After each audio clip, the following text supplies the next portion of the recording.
খাওয়াও, খাওয়ায় খাইয়া পরে চোখটা বন্ধ হবে। দিবার খাইতাম জল তো আনছি না, জল তো আনতে জল খেয়ে আসছিনি আগে তো না খাও খাও এসে মারে খাওয়াইতেন নাকি রাত্রি?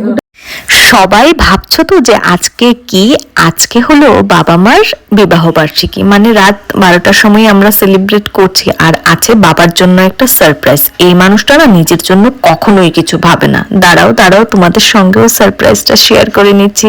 হ্যাঁ জানি অনেক দিন পরে আবার শর্টস নিয়ে এসেছি, আবারও ভ্লগও নিয়ে আসবো সামনে, কিন্তু আরো সুন্দর সুন্দর ভ্লগ তোমরা দেখতে পাবে। বাবা মাকে কিছু উপহার দিয়ে কি যে ভালো লাগে সেটা বলে বোঝানোর মতো ভাষা আমার কাছে নেই। আসলে এই গিফটটা কিন্তু মা আর ওর তরফ থেকে। বাবার হাসিটা যত না ছিল, তার মনের চাইতে শান্তিটা, মনের ভেতরের শান্তিটা যেন আরো বেশি ছিল। দাঁড়াও, ফোনের মধ্যে আরেকটা সারপ্রাইজ আছে, সেটা কি আছে তোমাদেরকে চলো একবার দেখাই। ফোনটা 2-3 দিন আগেই কিনলাম। দাঁড়াও এইবার তোমাদেরকে সারপ্রাইজটা দেখাই। আর আজকে কিন্তু ভিডিওতে কমেন্ট করতে কিন্তু একদম ভুলবে না। দেখি ব্রাইটনেসটা কম দে, এবার স্ক্রিনটা সরাও, স্ক্রিনটা।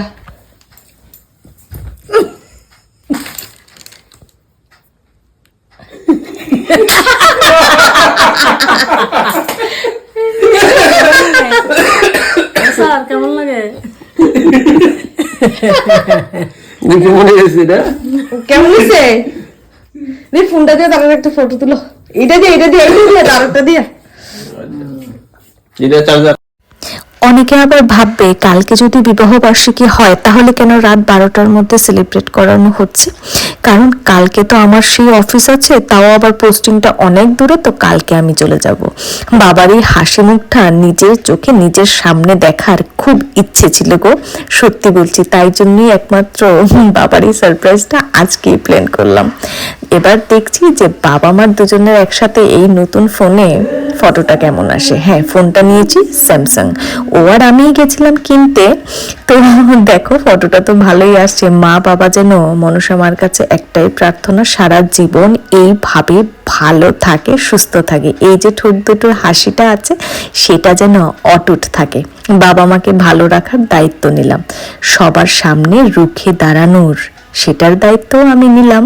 তো চলো এবারে ছোট্ট মিনি ব্লগটাকে আমি এইখানেই শেষ করছি। কালকে ফিরে আসবো বিতানো।